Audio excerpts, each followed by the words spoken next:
Welcome to Mythos AI, your source for Cliff's Notes on complex subjects. Join Anna and Phil for yet another engaging conversation. The H-1B visa program, it's at the center of a lot of important discussions happening in the U.S. right now. We're talking about immigration, of course, but also the economy and even, political ideologies that are shaping our future. At its core, the H-1B visa program is a way for U.S. companies to hire workers from other countries. But it's not just any worker.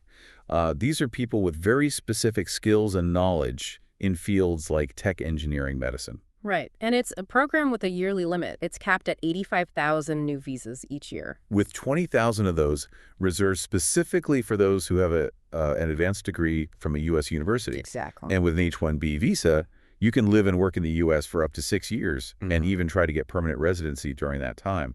To really understand this program, we have to look at it from all sides, and that's what we're going to do today. One of the main arguments you hear in favor of the H-1B program is this idea that the U.S. has a real need for skilled workers. And it's not just any industry. We're talking about key industries like technology, healthcare, engineering. It's the whole supply and demand problem, right? Yes, the argument is that without being able to access this global pool of talent, American companies would have a very hard time filling these roles. And if they can't fill the roles well, they can't compete globally. Can you give us some specific examples to illustrate this point? Sure. In the tech sector, you have companies like Google and Amazon. They've been very vocal about how important H-1B talent has been for them. They point to advancements in AI and cloud computing, for example. In healthcare, research from the American Medical Association shows how vital H-1B physicians are, especially when it comes to staffing shortages in rural and underserved communities. So it sounds like these examples really highlight the argument that the H-1B program drives innovation and helps America stay competitive in the global talent market. Absolutely. Proponents of the program go beyond just filling gaps. They argue that this influx of global talent is a key driver of innovation and economic growth. Look at Silicon Valley. It's arguably the center of global technological advancement. And companies like Google, Microsoft, Apple, all those companies that we associate with innovation, they depend heavily on H-1B talent to stay ahead in their industries. It's almost like a strategic tool, Right. attracting the best and the brightest minds from all over the world to maintain that U.S. leadership in these crucial fields. That's the argument. The idea is that by creating a system that attracts top talent, especially from leading nations in these fields like India and China, the U.S. can maintain its influence and leadership in fields like AI, biotech software development, all the fields that are shaping our future. While those benefits sound pretty compelling, we have to acknowledge that there's a lot of opposition to the H-1B program. A lot of that pushback comes from concerns about what the program means for American workers. Critics worry that the program is basically replacing American workers, leading to job losses and stagnant or even declining wages, and they point to specific cases to support their argument. One that often comes up is the 2015 Disney case. In that situation, Disney laid off a lot of their IT employees, U.S. citizens, and the allegation is that they were replaced by workers brought in on H-1B visas. To make matters worse, there were reports that those laid-off Disney employees had to train their replacements as a condition of getting their severance packages. I can see how that would create a backlash. Oh, absolutely it did. This incident caused a huge public outcry, and it became a symbol for those who believe that the H-1B program puts lower-cost foreign labor ahead of American jobs. And this argument gains more traction when you look at studies done by organizations like the Economic Policy Institute, EPI. Right, their research has highlighted cases of wage suppression and worker displacement directly linked to the H-1B program. So the critics' argument boils down to this. Instead of genuinely addressing a shortage of skilled American workers, the program is being used by some companies to cut costs and boost profits by bringing in foreign workers who will accept lower wages. And that undercuts American workers in those same fields and creates an unfair system. Of course, those who support the program push back hard against these claims. They do. Their counterargument is that the program exists to address a real problem, a shortage of qualified Americans, especially in those STEM fields where we simply don't have enough graduates to meet the demand. They see the program as a necessity, not a way to undercut American workers. It's a complex issue with strong arguments on both sides, for sure. Yes, it is. To really understand how divided people are on this H-1B issue, you have to look at some of the public clashes that have happened recently, like the one between Elon Musk and some of the more prominent figures in the Man-GA movement. Elon Musk, he's a big supporter of high-skilled immigration. His companies benefit a lot from programs like H-1B. He defends the program all the time. He says it's essential for attracting the top talent worldwide. It kept America at the forefront of innovation. He makes that sports analogy a lot. Yeah, he That's does. He often compares it to building a world-class sports team.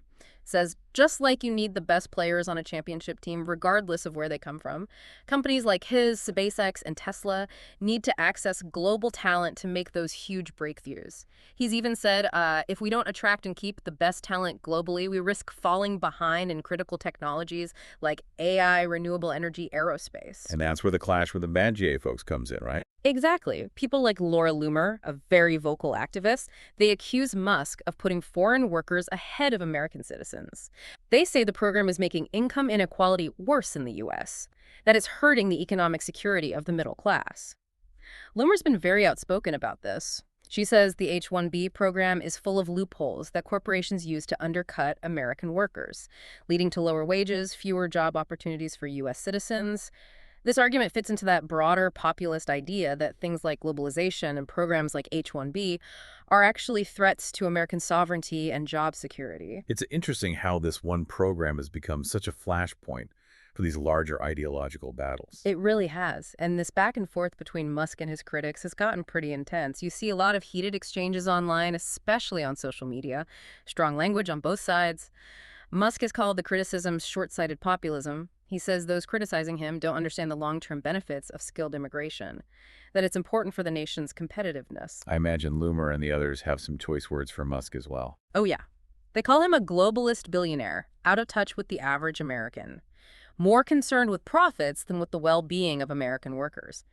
This whole exchange, as heated as it is, really highlights the deep divides we have in this country when it comes to the H-1B program, deep emotional and ideological divides.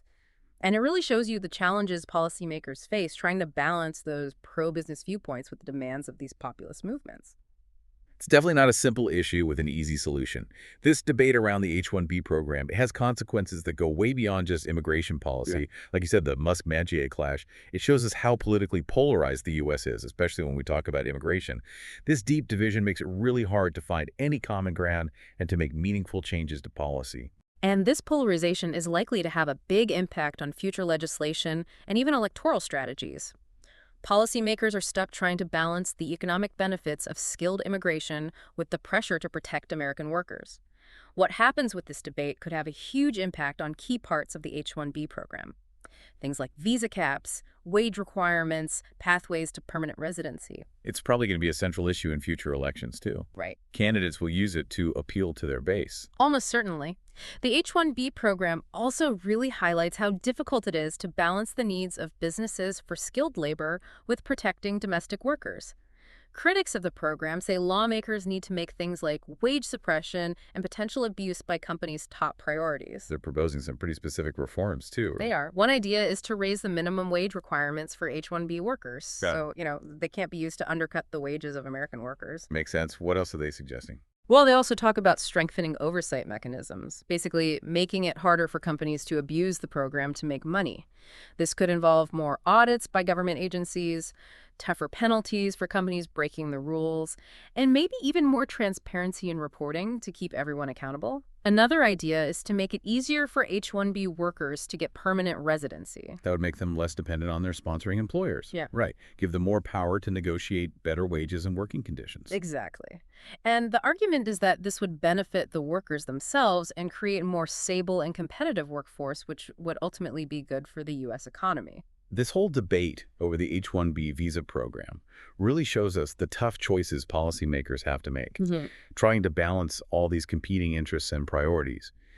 On one hand, you have the argument that the program is crucial for bringing in global talent, promoting innovation, keeping America competitive in the world economy. Right. But on the other hand, you have these valid concerns about how it affects American workers, the ethical questions about the power dynamics between employers and these H-1B workers, and of course, making sure that the whole system is fair and equitable when it comes to giving out these visas. Finding a solution that deals with all those concerns while still allowing the program to do what it's supposed to do, that's going to take a very careful approach, one that really considers everyone's point of view and puts the long-term interests of both American workers and the U.S. economy first. The H-1B visa program, it's like a mini version of the bigger immigration debate we have in the U.S. It shows just how complicated immigration policy is today. You have to constantly try to balance economic needs with social considerations, with ethical responsibilities. As we've talked about today, this program has people who strongly support it. They talk about its contribution to economic growth and innovation, but then you have those who are strongly against it. They worry about American workers being displaced and the potential for exploitation. The clash between Elon Musk and the MAGA folks is a perfect example of just how divided people are on this issue. Absolutely. So going forward, the big question for policymakers is how to create policies that deal with the problems of the program while still making sure it can attract global talent and keep America competitive globally. It's going to require a lot of nuance. Taking into account the concerns of everyone involved and putting the long-term interests of both American workers and the U.S. economy at the forefront. So the question remains, can we find a way to bring in the best and brightest from all over the world while also protecting American workers? Are there any reforms that can address the ethical issues, ensure that the program isn't being used to take advantage of vulnerable workers? These are the questions that are going to keep shaping the debate about the H-1B visa program for a long time to come. And we encourage you to keep thinking about this complex issue. Look deeper into the arguments from both sides, and ultimately come to your own conclusions. Thanks for listening to Mythos AI. Stay tuned for more concise insights. And remember to hit the like button and subscribe for future episodes.